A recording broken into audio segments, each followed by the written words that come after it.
ઓમ ગમ ગણપતયે નમઃ.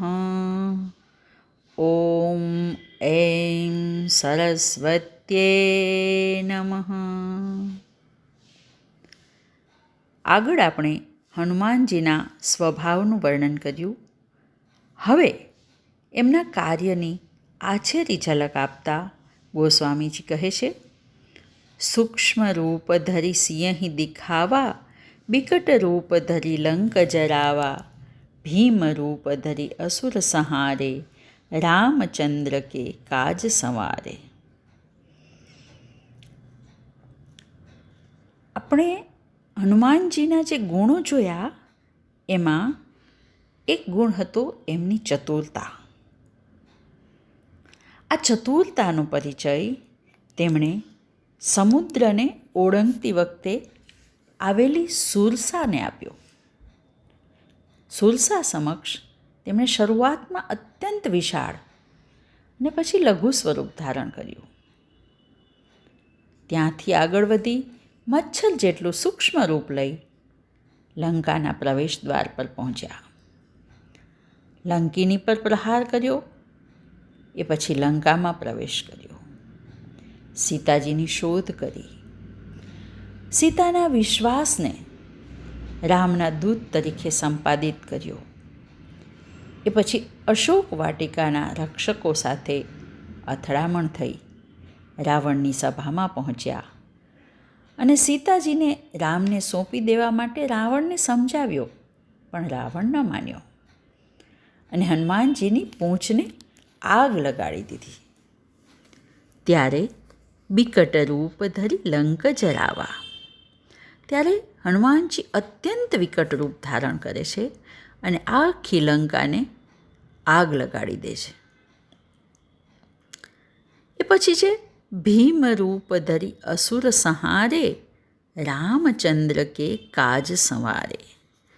હનુમાનજી અશોક વાટિકામાં હોય, લંકા દહન વખતે હોય કે યુદ્ધમાં, જ્યારે જ્યારે અસુરોનો સંહાર કરે છે ત્યારે ત્યારે તેમનું રૂપ ભયાનક સ્વરૂપ ધારણ કરે છે.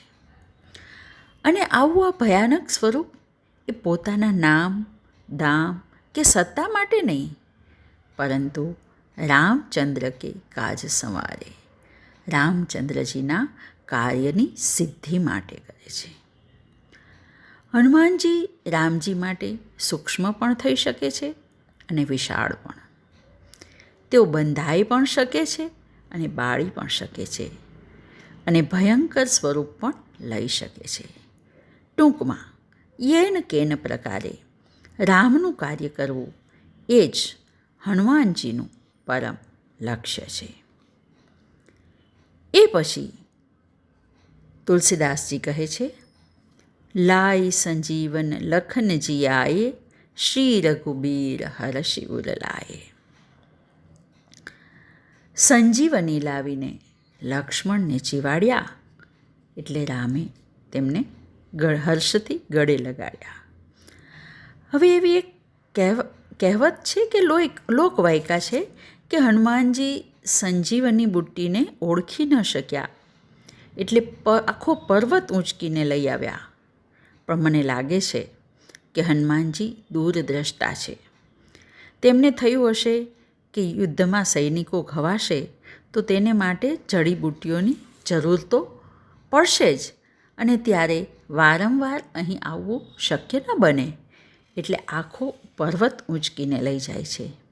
એટલે માત્ર લક્ષ્મણને માટે જ નહીં, ભવિષ્યમાં યુદ્ધમાં સૈનિકો જે ઘવાય એ સર્વને માટે હનુમાનજી સંજીવની લઈને આવે છે. અને તેમનું આ ઉદાત્ત કાર્ય જોઈ અને શ્રી રઘુવીર રામ હર્ષથી એમને ભેટી પડે છે. એટલે કહે છે, શ્રી રઘુબીર હર્ષિ ઉર લાયે.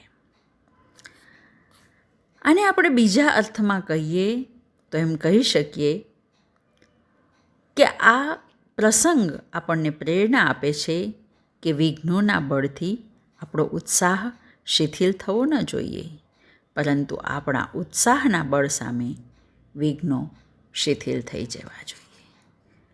બસ આજે આટલું જ. હરિઓમ.